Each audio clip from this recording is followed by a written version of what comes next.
You know, I was in the middle of finishing up this script when I realized I didn't even stop to tell you guys, listen, thank you so much for the support on my recent videos. I hope you guys are enjoying these more well thought out videos that I've been making, but let's get into this one. So this video is more of a deep reflection. I want you guys to really process and think about this, right? Because people always say that the golden era of Call of Duty was flawless, that COD4, World at War, Modern Warfare 2, Black Ops 1, Black Ops 2, and maybe Black Ops 3. Those games were not perfect. They were just the most fun, and fun and perfect are not the same thing. COD4 and World at War had Juggernaut. Everyone remembers that perk. You dump half a mag into somebody and they'd walk it off like they were wearing plot armor. Modern Warfare 2, it had one-man RB noob tubes, danger close, and all these kill streaks that were absolutely broken at the time. Black Ops 1 had second chance, one of the most rage-inducing mechanics in all of Call of Duty. And Black Ops 2 had bouncing betties that, in my opinion, were the most annoying grenade type item that the game had. Every single one of those perfect games had something that today people would call game breaking, and yet we call them classics. Why? Because the foundation underneath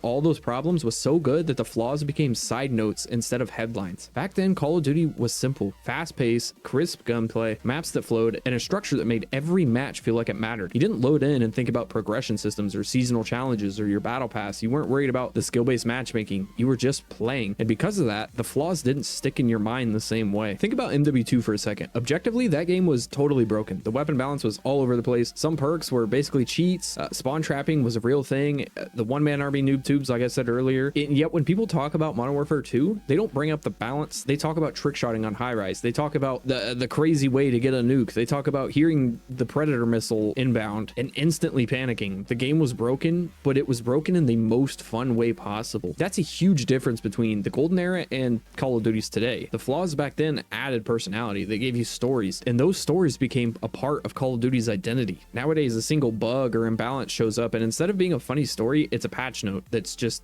waiting to come with the next update. But here's the thing, we didn't care because the core loop was addictive. Call of Duty was in an era that was fast, it was fluid, and it was fair enough that when you lost, you felt like you could bounce back. Gunfights came down to timing, positioning, and raw aim, not movement gimmicks, not bloated mechanics, not who spent the most money in the store. The golden era boiled it down to essentials and fun. And that's why nostalgia hits so hard, not because those games were flawless, although BO2 was really close, but because they felt flawless in the moment. It's like looking back on your childhood. You don't remember the small stuff that annoy you, you remember the highlights.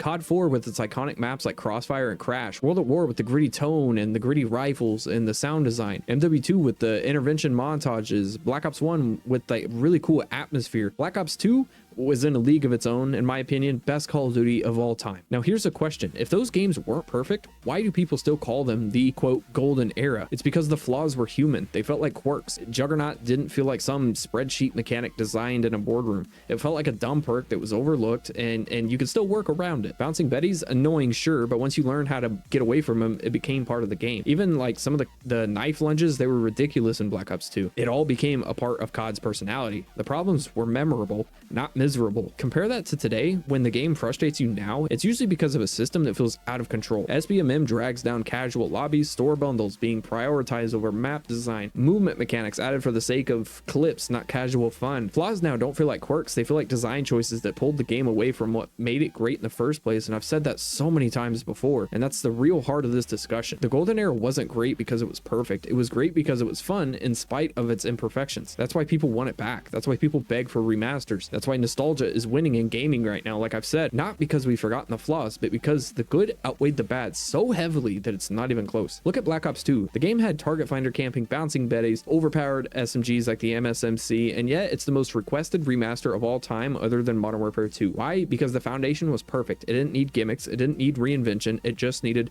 refinement. The golden era was like a lightning in a bottle. The flaws gave it texture, the maps gave it soul, and the community gave it life. And when you combine all of that, you get something that feels timeless. That's why even today, almost 2 decades later, people are still talking about COD4, MW2, BO1, and BO2. That's why those clips from those games are still going viral. That's why people still get goosebumps when they hear the Black Ops 2 menu music. At the end of the day, those games weren't perfect, but they were unforgettable. And honestly, I'd take unforgettable over perfect any day, because nobody's out here reminiscing about the perfectly balanced CODs. They're reminiscing about the ones that gave them stories, that gave them memories, that gave them friendships, that gave them a childhood, moments they'll never forget. And here's the thing that almost nobody brings up when they talk about old Call of Duties. The community and culture around the games made the flaws easier to forgive. Back then, every lobby felt like its own little world. You had the trash talkers, the kids blasting music, the tryhards grinding for nukes and camos, camos. It was out of control, but it gave the game personality. Today, the systems might seem cleaner, but the lobbies feel sterile, and that makes the imperfections stand out way more. Back then, if you got hit by a noob tube or hit with,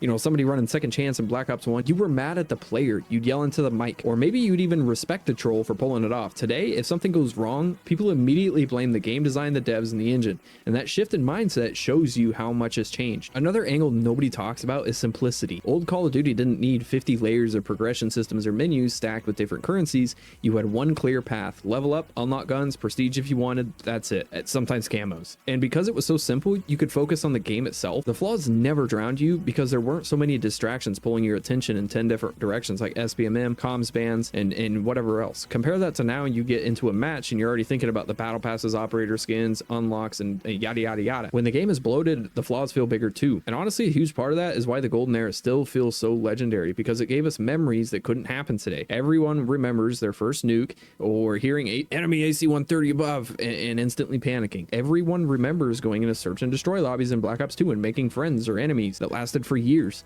Those moments happened because the games were simpler and the flaws didn't ruin the experience. If anything, they gave it like flavor or personality, like I said. One last thing, this might be the most important point of all. The golden era had an identity. Every COD from 2007 to 2012 felt distinct. COD4 was gritty and modern. World at War was raw and brutal, and it was a World War II setting. MW2 was flashy, over the top, and chaotic. Black Ops 1 had that Cold War, you know, Vietnam era style that had never been done before. Black Ops 2 was the first futuristic COD, and it felt amazing. You could tell them apart instantly just by looking at one image. Today, everything feels like it's running on the same formula, the same gray engine, the same safe blueprint. Back then, even when games weren't perfect, they stood out. They felt like events. So yeah, the golden era had juggernaut, had noob tubes, had second chance, had some goofy stuff. It had all kinds of busted things, but it also had simplicity, identity, community, and culture. And those are things you can't just patch in or design around. That's why people call it the golden era, even though it wasn't flawless.